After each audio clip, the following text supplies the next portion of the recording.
Bonjour à tous, bienvenue dans le numéro 36 de la saison 2 de l'F2RH Package, premier numéro de novembre.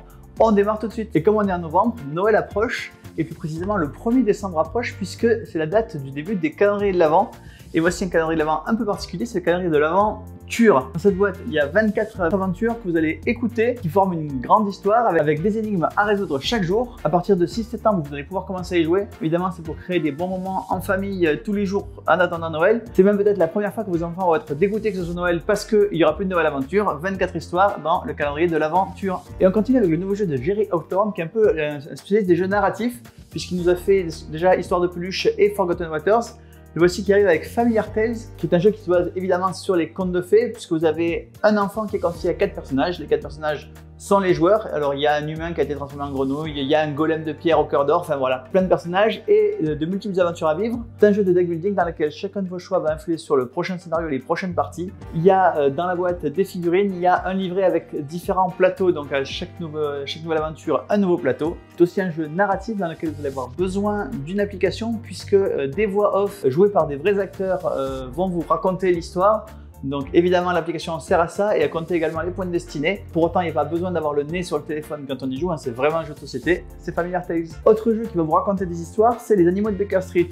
Dans les animaux de Baker Street, vous êtes des animaux qui circulent dans Londres, le Londres évidemment de Sherlock Holmes, et qui vont devoir résoudre des enquêtes sous la houlette d'un certain Toby qui est le chien de Sherlock Holmes, qui vous confie évidemment des missions que Sherlock Holmes ne va pas résoudre. Vous êtes des animaux, vous pouvez être voilà, une araignée qui fait peur, vous pouvez être une grenouille qui sait parler aux gens, vous pouvez être un petit rat, une musaraigne qui va être plus maligne que les autres. Voilà, plein de possibilités, à vous de savoir qui vous allez amener enquêter à différents endroits, essayer de retrouver ce qui se passe dans les 7 aventures du jeu. À noter que les aventures sont rejouables dans le sens où quand vous avez résolu l'enquête une première fois, il y a forcément des détails qui vous ont passé à côté. Vous allez pouvoir rejouer de façon à avoir tous les tenants et les aboutissants et les petits secrets qui circulent dans le monde de Baker Street.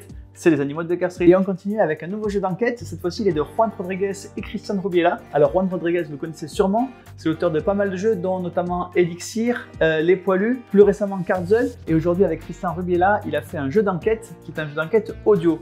Donc, vous allez avoir une piste sonore par enquête. Vous avez 15 enquêtes dans la boîte. En suivant la piste sonore, vous allez pouvoir déterminer, par exemple, vous êtes enfermé dans le coffre d'une voiture, vous avez juste le bruit, et donc à vous de déterminer quel est le chemin fait par la voiture en fonction des bruits que vous entendez. Évidemment, ça c'est les premières enquêtes les plus faciles pour essayer d'apprendre un peu le fonctionnement du jeu, et puis au fur et à mesure, ça se complexifie, et vous allez vraiment devoir réfléchir avec à la fois cette composante de bruit et l'histoire qui avance. Cetrax, toujours dans les jeux d'enquête, cette fois-ci c'est un enquêteur assez connu puisqu'il s'agit de Blacksat, qui est ce chat héros de BD de Garnido et Canales. Ici évidemment il retrouve tous ses amis, ça se joue jusqu'à 4 joueurs. Vous allez donc incarner Blacksat, Weekly, le gorille, enfin les personnages de la série. Évidemment vous allez devoir résoudre une enquête dans l'ambiance de polar de Blacksat, c'est Blacksat, le jeu d'enquête. Autre jeu cette fois-ci réservé aux plus jeunes, c'est à partir de 4 ans, c'est une espèce de cache-cache un peu à la memory, mais évidemment la licence est extrêmement forte puisqu'il s'agit de Baby Shark. Baby Shark, c'est cette vidéo qui a été visualisée des milliards de fois sur YouTube. J'imagine que ceux qui ont des enfants ou ceux qui ont des neveux connaissent forcément cette chanson. On va pas vous la mettre en fond sonore parce qu'on veut pas vous vriller la tête, c'est Baby Shark, Big Show. Autre variation sur le thème du Monopoly, cette fois c'est New Dog City, un jeu dans une nouvelle gamme qui se crée qui s'appelle Tiga Blue. C'est une gamme de jeux qui vont twister des jeux existants avec un fil conducteur, ce tigre à la mèche bleue qui donc mène une enquête tout au long des différentes parties. Ici, il va aller dans les égouts de New Dog City et donc il y a une composante de mémoire puisqu'évidemment il faut retourner les bonnes plaques d'égout pour trouver les objets que vous cherchez, avec une composante également de stratégie puisqu'il y a le bulldog qui surveille les plaques d'égout. Donc à vous de vous souvenir quelles plaques d'égout sont à quel endroit pour retourner les bonnes, c'est New Dog City. Et on continue avec une autre licence extrêmement forte pour les plus jeunes, c'est évidemment les Schtroumpfs. Ici dans un jeu coopératif qui peut se jouer même en solo, donc voilà, si vous avez des enfants qui peuvent jouer tout seuls, pas de problème avec les Schtroumpfs. Le principe évidemment c'est qu'ils vont lutter contre Gargamel pour retrouver le grimoire du grand Schtroumpf, et évidemment il faut le retrouver avant que les Schtroumpfs aient été capturés par le méchant Gargamel. C'est les Schtroumpfs, le grimoire du grand Schtroumpf. Autre jeu coopératif, autre bande dessinée dessin animé, ici évidemment c'est Naruto, ça nous vient du Japon. Et le principe du jeu c'est que vous allez devoir secourir Konoha, mais avec un système de stop ou encore vous allez former des équipes pour essayer de battre les épreuves qui sont en face de vous. Et évidemment il faut battre l'épreuve, mais pas trop fort pour garder un peu de ressources pour la suite, sachant que si vous échouez lors d'un combat, ça vous donne des ressources pour le combat suivant. Donc voilà, à vous de doser votre effort pour battre chaque épreuve. C'est Naruto au secours de Konoha. Puisqu'on parlait de manga, restons-y avec Devenez mangaka. Le principe du jeu est assez simple, vous avez dessiné des mangas avec des cartes qui vous donnent à la fois des thèmes et des contraintes, et vous avez plusieurs manches dans lesquelles vous allez créer des planches avec de plus en plus de cases dedans. Ça se passe en temps limité avec des contraintes, donc à vous d'avoir le plus de créativité possible. Vous n'avez pas besoin de savoir très bien dessiner pour faire ces mangas, puisque voilà, l'objectif c'est vraiment de s'entraîner et de créer vraiment une histoire, c'est devenir mangaka. Et on continue avec un jeu de Johannes Goupy qui a également fait Orechalk très récemment avec Bruno Catala. Ici il s'agit d'un jeu de pose de tuiles qui s'appelle Rainforest. Vous allez créer votre forêt tropicale en 9 cases, et à chaque fois que vous prenez une tuile pour faire cette forêt, vous allez prendre des animaux, à vous de les combiner de façon à ce que ce soit le plus harmonieux possible.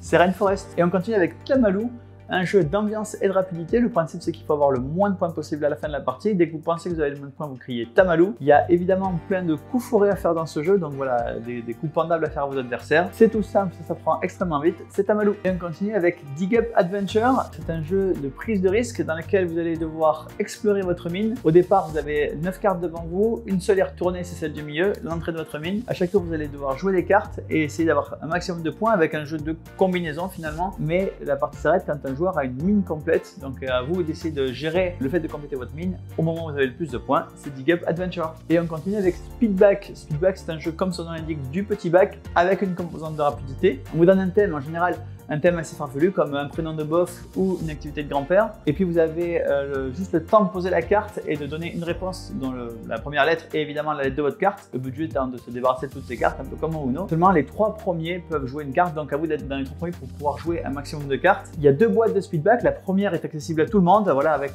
des mots qu'on dit quand on marche dans une grotte ou une activité de grand-père, et la deuxième est un peu plus corsée, à réserver aux adultes. Ça peut être des activités qu'on fait quand les enfants ne sont pas là, des choses qui se passent quand on boit, bref, voilà, plein de thèmes un peu plus corsés. Évidemment, on fait un pack à game pack avec les 2 jeux en même temps à prix promotionnel, c'est Speedback. Et on continue avec Elton Place. Elton Place, c'est un jeu où vous êtes 2 joueurs et seulement 2 joueurs, chacun a un hôtel et vous allez devoir accueillir des hôtes un peu particuliers, puisque vous allez accueillir des monstres, des vampires, des trolls, voilà, des horreurs indicibles, et il faut tenir le plus longtemps possible. C'est finalement une sorte de tower defense, puisque c'est le dernier qui tient le coup qui gagne. Dès qu'il y a un hôtel qui fait faillite, le joueur a perdu et c'est l'autre qui a gagné. C'est tout simple. Beaucoup de combinaisons dans ce jeu, puisqu'un client va pouvoir par exemple déranger un autre client s'il est son voisin ou s'il est l'étage en dessous. Certains ne supportent pas d'être à côté. C'est tout simple, un tower defense dans un hôtel avec une direction artistique très particulière, c'est Elton Palace. Et on continue avec Wild Serengeti, un jeu dans lequel vous jouez le rôle d'un réalisateur de films animaliers qui va dans le Serengeti, donc cette réserve avec tous les animaux que vous pouvez imaginer, et qui va devoir faire des scènes comme on lui a demandé. Donc vous avez des objectifs, des cartes objectifs qui vont vous demander d'avoir tel animal à côté de tel autre ou à tel endroit. À vous de déplacer les animaux pour qu'ils soient placés selon vos objectifs pour que vous puissiez marquer des points. Le jeu a un effet waouh assez incroyable, puisque évidemment, outre les illustrations et la couverture de la boîte qui sont déjà assez extraordinaires, quand on ouvre la boîte, il y a du matériel en 3D, il y a des pions qui représentent des animaux qui sont assez incroyables. C'est Wild Serengeti. Et on continue avec un jeu basé sur la licence de Torgal. C'est le jeu de K dans lequel vous allez devoir de façon coopérative sauver Torgal et ses amis à travers le pays de K.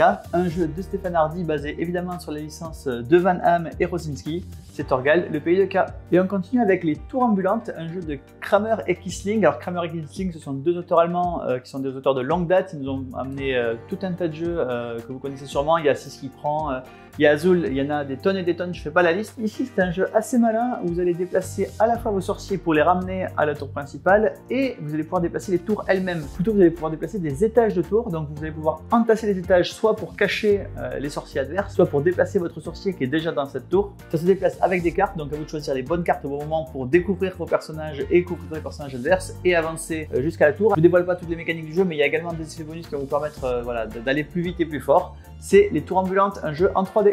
Et on continue avec Lofoten, un jeu qui se passe évidemment sur les îles de Lofoten, un jeu de Sébastien Jordan qui nous donnait plein d'autres jeux comme 3, Tournée ou Black Angel par exemple. Ici c'est un jeu à 2 joueurs et exclusivement à 2 joueurs dans lequel vous allez faire du commerce en tant que viking, et avec une petite particularité, c'est que vous allez jouer vos cartes et c'est l'endroit dans lequel est la carte dans votre main qui va changer du tout au tout. Par exemple, si la carte est à gauche ou à droite, ça va être un déplacement. Si la carte est au milieu, vous allez pouvoir l'activer. Donc à vous de choisir de jouer les bonnes cartes au bon moment et de compléter votre main. Donc si vous jouez la carte du milieu, ça va ramener une carte vers le centre. Si vous jouez une carte carte de côté, ça va ramener une carte vers le côté. Un jeu de combinaison extrêmement malin, c'est Lofoten. Et on continue avec un autre jeu à deux et exclusivement à deux, c'est 1988, Chirac contre Mitterrand. Alors évidemment, je vous parle d'un temps que les moins de 20 ans ne peuvent pas connaître. On est en 1988, Mitterrand est président de la République sortant, Chirac est Premier ministre et les deux vont s'affronter pour une élection présidentielle. Ici, chaque joueur joue le rôle d'un des deux candidats. Des événements vont arriver qui sont les événements qui sont arrivés en 1988. À vous d'en tirer parti pour remporter un des trois piliers d'élection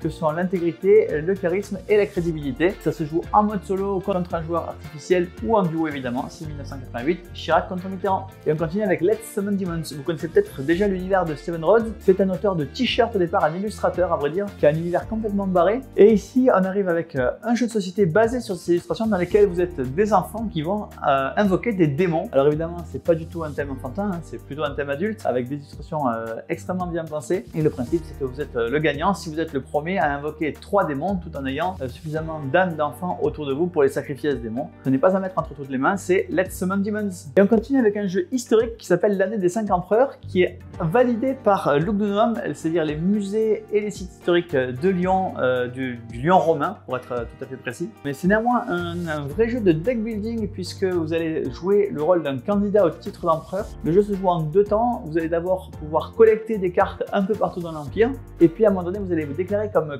candidat possible au titre d'empereur et dans ce cas-là vous allez vous déployer sur le plateau et donc vous allez toujours pouvoir collecter des cartes mais uniquement aux endroits où vous êtes. Donc à vous de jouer les bons endroits, le niveau de guerre suffisant voilà, pour vous étendre et avoir plus d'accès aux cartes mais aussi pour avoir des bonus, sachant que le but du jeu c'est de réunir un certain nombre de points et les points s'obtiennent soit par des cartes, soit par la conquête du territoire, soit par l'aval du Sénat ou du peuple. Bref, pas mal de façons de marquer des points. À noter que chaque point que vous gagnez peut être reperdu puisque c'est une dynamique de majorité. Donc voilà, un jeu de deck building historique, c'est l'année des 5 empereurs. Et on continue avec un jeu au thème complètement délirant et rien à voir avec le jeu précédent puisqu'il s'agit d'Orconomics. Dans Orconomics, vous jouez des orques, mais évidemment, le temps a bien passé depuis le monde médiéval fantastique. Les orques ont continué d'exister et se sont adaptés dans un monde moderne et donc ils se livrent la même guerre qui est livrée dans le monde médiéval fantastique mais ce coup-ci dans le monde des affaires. Donc vous êtes des orques qui vont être chefs d'entreprise et qui vont fonder des startups. À vous d'avoir 10 startups pour remporter la partie. Évidemment il va falloir faire preuve d'agressivité envers les autres, de ruse pour leur faire des petits coups fourrés qui vont bien et également de malice.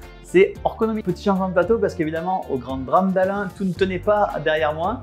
Et on continue avec Galileo Project, un jeu dans le monde de Ganymède. Alors c'est un standalone, c'est-à-dire que le jeu se joue absolument tout seul. C'est le nouveau jeu d'Adrien Essling. Ce nom devrait vous dire quelque chose. Il avait fait un premier jeu qui s'appelait Oriflamme, qui a plutôt pas mal marché. Il y a eu 3 boîtes, un as d'or et plein de bonnes choses avec ce jeu. Il revient ici avec un jeu qui vous permet de coloniser les lunes de Jupiter avec les mêmes corporations qui avaient servi dans Ganymède et dans toute la série des jeux autour de Ganymède. Une mécanique évidemment différente. Vous allez recruter des experts, des lobbyistes et voilà, vous allez faire plein d'actions pour arriver à cette colonisation. C'est Galileo Project. Autre nouveau jeu dans un monde qui existait déjà, c'était Dinosaur Island. C'est devenu Dinosaur World qui a réglé un peu tous les problèmes qu'il pouvait y avoir avec Dinosaur Island. Notamment, le jeu est beaucoup moins hasardeux que son prédécesseur. Dinosaur World, c'est un jeu dans lequel vous allez faire un parc d'attractions sur le thème des dinosaures avec de l'ADN de dinosaures qui a été retrouvé et qui va être recombiné pour faire des dinosaures que vous allez pouvoir visiter en vrai. Évidemment, il va falloir gérer le danger pour que tous vos clients ne se fassent pas dévorer par les terribles carnivores que vous aurez mis partout dans le parc. Donc à vous de gérer le danger, mais en même temps, si vous n'en mettez pas assez, il n'y aura pas assez de dinosaures et il n'y aura personne qui va venir dans votre parc. Ça repose évidemment sur un film très connu dont je ne vais pas citer le nom. C'est à la fois plus riche, plus complet, tout aussi simple et moins hasardeux que Dinosaur Island, c'est Dinosaur World.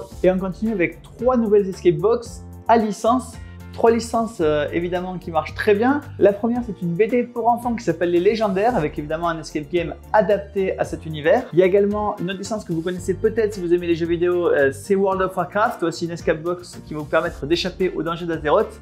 Et puis la dernière, je vais peut-être même rien besoin de dire puisque le logo le dit tout seul. Vous êtes Batman, vous allez devoir sauver une fois de plus Gotham City, c'est l'escape box de Batman. Ici aussi 3 nouvelles boîtes dans la collection de puzzles de chez Yellow avec 2 illustrations originales et une illustration tirée de jeu. Le jeu c'est évidemment Last Message, la boîte du milieu. C'est ce jeu où vous deviez enquêter sur qui était le meurtrier étant choisi par un des joueurs en début de partie. Évidemment toujours des illustrations extrêmement riches qui s'adaptent évidemment au puzzle. c'est les nouveaux puzzles Chemin Obscur, Last Message et This is the End. Et on continue avec la 4e boîte de la collection Icos. Cette fois-ci, ça s'appelle l'Anneau. Icos, c'est ce jeu d'enquête auditif. Donc à vous de combiner les cartes et d'obtenir via le QR code les sons qui vont bien et d'en tirer les bonnes conclusions. Ici, vous allez devoir enquêter sur le fantôme d'une petite fille qui vient vous hanter. C'est Icos, l'Anneau. Également une nouvelle boîte dans une collection qui existe déjà depuis longtemps, c'est Blanc Manger Coco. Blanc Manger Coco, c'est évidemment ce jeu d'ambiance où vous allez devoir compléter des phrases à trous. Ici, une nouvelle boîte qui s'appelle la Guerre des sexes. Vous avez 300 cartes plutôt destinées aux hommes, 300 cartes plutôt destinées aux femmes. Ça ne veut pas dire du tout que les hommes n'ont pas le droit de jouer avec des cartes sur les femmes et vice versa, plutôt au contraire, puisque ce sont des clichés sur les uns et les autres. Donc voilà, à vous de renverser les clichés ou d'en rire. C'est Blanc Manger Coco, la Guerre des sexes. Et on continue avec Ekmek am Kartenek. Alors évidemment, le nom paraît un peu barbare. Si je vous dis que ce jeu en français s'appelait Picomino et que c'est la version jeu de cartes de Picomino, c'est tout de suite beaucoup plus simple. Picomino, c'est ce jeu de Rainer Knizia où vous devez manger un maximum de verres. Le voici en version jeu de cartes. De la même façon, voilà, le jeu, c'est de faire passer un maximum de verres sur le grill pour nourrir vos poules. C'est Ekmek am Kartenek. C'est évidemment la semaine des licences. Ici, un nouveau Uno Junior à partir de 3 ans, donc un Uno extrêmement simple, basé sur la licence des Pas de Patrouille. Si vous ne connaissez pas, demandez à vos enfants, eux ils savent ce que c'est le Uno Junior, Pas de Patrouille. Et on continue avec Puerto Rico 1897. Puerto Rico, c'est ce jeu qui est sorti en 2002, qui a remporté tout un tas de prix, qui est resté le jeu le plus longtemps premier sur BGG. Il a donné tout un tas d'autres jeux, notamment évidemment San Juan, mais aussi Race for the Galaxy, mais aussi plein de jeux. Il a subi il n'y a pas si longtemps que ça une espèce de shitstorm autour de lui parce que un des thèmes du jeu, c'était qu'on allait exploiter des pions qui étaient des esclaves qui arrivaient d'Afrique pour les plantations. Ça a fait beaucoup d'histoires autour de ce thème finalement d'exploitation des esclaves. Il revient maintenant en 1897, donc une époque où il n'y a plus d'esclaves à Puerto Rico. Les mécaniques du jeu sont exactement les mêmes. Il y a dans la boîte déjà des extensions incluses, donc vous avez le jeu de boîte Puerto Rico plus les extensions. Le thème n'inclut plus d'esclaves, ça se passe en 1897, c'est Puerto Rico. Et on continue avec une extension pour Sobek 2 joueurs. Une extension qui vous apporte une nouvelle mécanique que sont les trésors du pharaon. Évidemment, les trésors du pharaon, ce sont des choses extrêmement précieuses, vous avez intérêt à les récupérer, sauf que ça appartient qu'à nos pharaons, donc pour les récupérer, vous allez devoir prendre de la corruption et à vous de savoir quel est le bon niveau de corruption à obtenir puisque ça va pouvoir vous desservir dans la suite de la partie. Donc cette nouvelle mécanique des trésors du pharaon avec également de nouvelles cartes personnages pour Sobek 2 joueurs. Évidemment, il y aura un PK Game Pack avec Sobek 2 joueurs et l'extension les trésors du pharaon. Et on continue avec une extension pour The Hunger, un jeu de Richard Garfield pour ceux qui ne se souviennent pas, dans lequel vous jouez des vampires qui vont devoir aller se nourrir et rentrer dans leur manoir avant le lever du soleil, évidemment.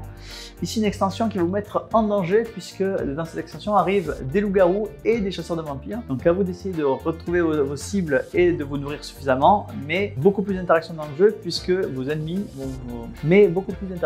puisque vos adversaires vont pouvoir vous envoyer des ennemis, des chasseurs de vampires, des loups-garous qui vont vous dévorer. C'est The Hunger, Clair de Lune. Et on continue avec une extension pour Meadow. Meadow, c'est un jeu de randonnée où vous deviez collectionner un maximum de cartes avec des animaux ou des plantes pour faire la plus belle randonnée possible. Ici, une extension au fil de l'eau qui va vous permettre d'avoir ici une nouvelle extension au fil de l'eau qui va vous permettre d'avoir de nouveaux animaux comme des poissons ou des animaux aquatiques comme la loutre par exemple. Évidemment, ces animaux, vous ne les voyez pas depuis le chemin, il va falloir prendre un kayak, donc suivre voilà, la rivière ou le lac avec le kayak. C'est Meadow au fil de l'eau avec évidemment un PK Game Pack avec Meadow et l'extension. Et bien voilà, le numéro 36 de la saison 2 de l'Hebdo des Garage Package est terminé. J'espère que vous en avez vu 36 chandelles et moi je vous donne rendez-vous la semaine prochaine pour le 37.